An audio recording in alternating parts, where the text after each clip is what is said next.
Hello friends, आज हम पढ़ेंगे सिंधु घाटी की सभ्यता के बारे में। सिंधु घाटी की सभ्यता के कुछ प्रमुख स्थल हैं जो कि इस प्रकार हैं। स्थल, वर्ष, नदी, खोजकर्ता या उत्खननकर्ता। ठीक है, स्थल कौन सा है? हड़प्पा स्थल है। वर्ष 1921 में इसकी खोज हुई और रावी नदी पर हुई और इसके खोजकर्ता कौन थे? दयाराम साहनी। नेक्स्ट है मोहनजोदड़ो, 1922 में सिंधु नदी पर और इसके खोजकर्ता है आर.डी. बैनर्जी। नेक्स्ट है सूतकांगेडोर, 1927, नदी दाश्क, खोजकर्ता है मार्क आरेल स्टाइन। नेक्स्ट है चन्हुदड़ो, 1931, सिंधु नदी, एम.जी. मजूमदार। नेक्स्ट है रोपड़, पंजाब, 1953 में सतलुज नदी पर और खोज करता है इसे वाई.डी. शर्मा। नेक्स्ट है कालीबंगा, 1953, घग्गर, खोज करता है अमलानंद घोष। नेक्स्ट है लोथल, गुजरात, 1955 में भोगवा नदी और खोज करता है एस.आर. राव। नेक्स्ट है आलमगीरपुर, उत्तर प्रदेश, 1958, हिंडर नदी, खोज करता है वाई.डी. शर्मा। नेक्स्ट है राखीगढ़ी, ये कहाँ है? हरियाणा, 1969 वर्ष में सरस्वती नदी पर और इसके खोज करता है सूरजभान रफीक मुगल। नेक्स्ट है बनवाली, हरियाणा, 1973 ईस्वी में सरस्वती नदी पर और खोज करता है आर.एस. बिष्ट। अब हड़प्पा सभ्यता के बारे में कुछ और पढ़ लेते हैं। सिंधु घाटी की सभ्यता को ही किस नाम से जाना जाता है? हड़प्पा सभ्यता के नाम से। इसके बारे में कुछ और पढ़ लेते हैं। इसमें सबसे बड़ी इमारत मिली जिसका नाम था A12 कोम्बस। ये क्या था? एक 12 कक्षों का अनागार था। उसके साक्ष्य क्या क्या मिले? जौ और गेहूं मिले। ठीक है, इसमें अन्न रखा जाता था और उसका क्या नाम था? A12 कोम्बस। एक कब्रिस्तान मिला, कब्रिस्तान का नाम था R37 या समाधि 37। उर्वरता की देवी की एक मूर्ति मिली और कांसे की बनी एक बैलगाड़ी मिली। ठीक है, ये हड़प्पा सभ्यता में मिले। आगे चलते हैं। अब हम पढ़ते हैं मोहनजोदड़ो के बारे में। ये बहुत इंपॉर्टेंट है। मोहनजोदड़ो में क्या क्या हुआ? मोहनजोदड़ो था जो व्यापार आधारित था। इसका जो शाब्दिक अर्थ है, मोहनजोदड़ो का शाब्दिक अर्थ है मृतकों का टीला। सबसे बड़ी इमारत एक विशाल अनागार। प्रसिद्ध इमारत एक विशाल अनागार, एक ग्रेट बाथ, स्नानागार। ठीक है, नटराज की मूर्ति भगवान शिव की मिली। पशुपतिनाथ की मूर्ति भगवान शिव, कोई बोलते हैं पशुपतिनाथ भी, तो उनकी मूर्ति मिली। एक नर्तकी की मूर्ति कांसे की बनी। एक नर्तकी की मूर्ति कांसे की बनी। ये जो मूर्ति थी ये प्रसिद्ध मूर्ति थी। एक पुरोहित राजा की मूर्ति मिली।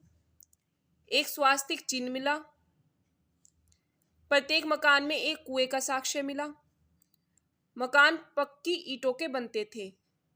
ये पता चला कि मोहनजोदड़ो में जो मकान थे वो किसके बनते थे? पक्की ईंटों के बनते थे।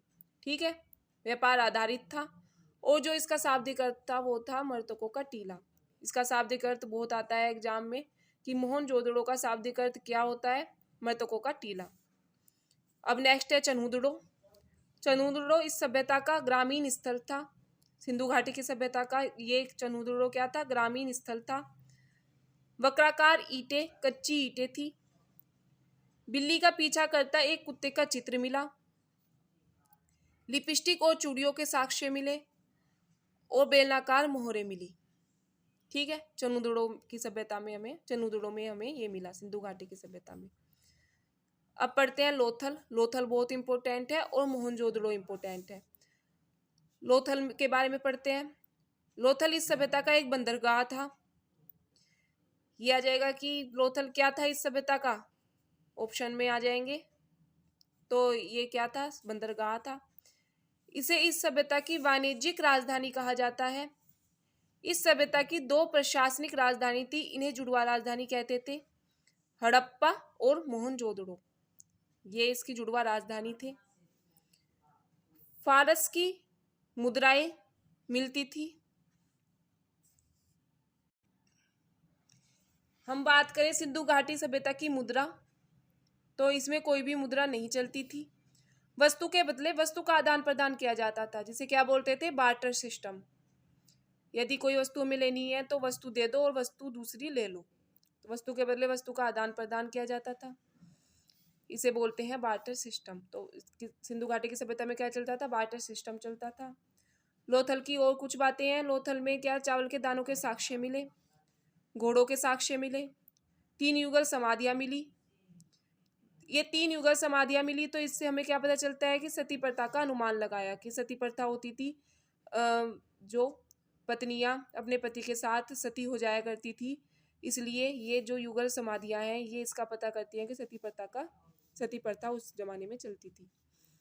विश्व का सबसे पुराना जहाजों का गोदी बाड़ा मिला, ठीक है, और एक मम्मी का साक्ष्य लोथल में मिला। अब हम पढ़े रोपड़ में क्या मिला, एक कब्र में मानव कंकाल के साथ कुत्ते की अस्थियां। प्रथम पालतू पशु कुत्ता, इससे क्या पता चलता है हमारा कि प्रथम पालतू पशु जो हमारा था वो कुत्ता था, क्योंकि आदमी के साथ हमें क्या मिला, कुत्ते की अस्थियां मिली, ठीक है। अब आगे पढ़ेंगे कालीबंगा। कालीबंगा कहाँ है, राजस्थान में है। इसके हमें जो मैंने आपको ईयर बताए हैं और इसकी जगह बताई है वो आपको याद होनी चाहिए, और किसने खोज की वो भी याद होनी चाहिए, खोजकर्ता भी। कालीबंगा में क्या क्या मिला, काली मिट्टी या काले रंग की चूड़ियां मिली, जूते हुए खेत मिले, अग्निकुंड मिला और हल के साक्ष्य मिले। इसका मतलब कालीबंगा में क्या शुरू हो गए थे, हल भी शुरू हो गए थे, जिससे कि खेत जोते जा सके। आगे है धोलीवीरा। धोलावीरा कहाँ है, गुजरात में है। धोलावीरा को क्या बोलते हैं, सफेद कुआं भी बोलते हैं। इसमें क्या मिले, बड़ी मात्रा में सफेद पत्थर मिले, बहुत बड़ी मात्रा में सफेद पत्थर मिले, इसलिए इसे क्या बोलते हैं, सफेद कुआं। कच्ची ईंटों के मकान मिले, ठीक है। अब हड़प्पा सभ्यता की लिपि के 64 बेसिक सिंबल मूल चिन्ह थे। ये एक भाव चित्रात्मक लिपि थी।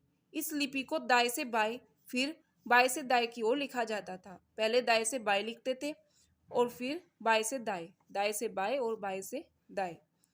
इस सभ्यता का अंत किस कारण हुआ, लगभग 1750 बीसी में हड़प्पा सभ्यता का अंत बाढ़ आ जाने के कारण हो गया, ठीक है। ये थी हमारी हड़प्पा सभ्यता। यदि आपको वीडियो पसंद आई हो तो प्लीज़ चैनल को सब्सक्राइब करें, लाइक करें और शेयर करें। Thank you.